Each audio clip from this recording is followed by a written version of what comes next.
Monsieur Coulon, on est là sur le chantier de la liaison Roissy-Picardie. Enfin, c'est concret. Enfin oui, jour de joie si vous me permettez, parce que c'est un projet qui a démarré par une décision ministérielle prise en 2003. On est 22 ans après. Il y a eu beaucoup de temps de travail pour à la fois réunir le tour de table financier, obtenir un certain nombre d'autorisations administratives, et les procédures en France sont très longues. Et puis enfin, démarrage du chantier avec le plus grand chantier de France en matière de génie civil. Le directeur national de SNCF Réseau vient de le confirmer. C'est vraiment là où on terrasse le plus et où on investit le plus sur le chantier, le réseau ferroviaire dans notre pays et dans notre région, avec un double intérêt.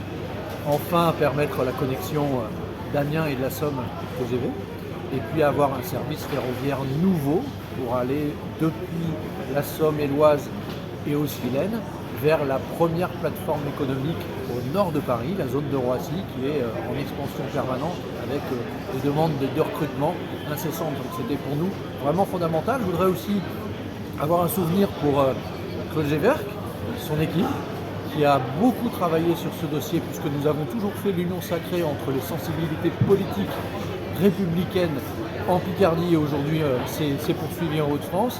C'est un projet qui lui tenait à cœur et que Xavier Bertrand et moi à ses côtés sommes très heureux de se voir se concrétiser aujourd'hui.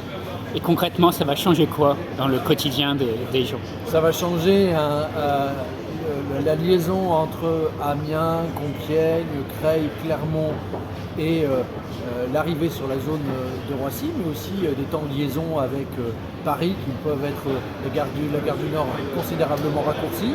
Nous devrions avoir dans les prochains mois le plan définitif de la disponibilité ferroviaire à l'horizon 2027, quand Picardie-Roissy sera actif. Donc avec les élus locaux et en direction de la presse, on annoncera précisément le nombre de services ferroviaires nouveaux sur Compiègne, sur Creil, sur Clermont, jusqu'à Saint-Quentin, Amiens bien évidemment. Et l'enjeu, c'est d'offrir plus de trains pour pouvoir aller plus facilement en direction de Paris. En direction de Roissy, on peut gagner 40 à 50 minutes aujourd'hui par rapport au temps de transport que l'on a. Donc c'est comme si nous créions une nouvelle route au sens routier. Et là, c'est une nouvelle route ferroviaire qui va nous permettre de gagner beaucoup de temps et d'aller chercher des emplois là où il y en a pour les départements de l'Oise et de la Somme. Et pour la gare TGV Haute-Picardie, ça va changer quelque chose aussi? La gare TGV Haute-Picardie, elle va d'abord avoir à absorber, dans le bon sens du terme, et j'y crois beaucoup, l'arrivée d'un très grand nombre de concurrents au TGV. C'est ce qu'on appelle le SLO, le service librement organisé. Vous savez que c'est la fin du monopole du TGV dans notre pays, et on a, nous, région, un grand nombre de contacts avec des compagnies, des sociétés qui montrent un intérêt très marqué pour la gare Haute-Picardie, qui, je pense, demain pourra devenir un hub de la grande vitesse.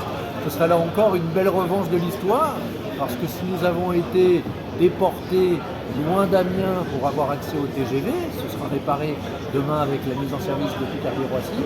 On va avoir autour de la gare de TGV de Haute-Picardie, cette gare de betterave dont je suis fier, puisque moi dans l'Aisne, on cultive beaucoup la betterave. On pourra avoir un service, un hub de la grande vitesse qui fera que du département de la Somme, d'Amiens et de la gare TGV de Picardie, un très très grand nœud ferroviaire est positif pour pouvoir accéder à la grande vitesse et se rendre partout en France. Ce serait à nouveau une belle revanche de l'histoire. Oui.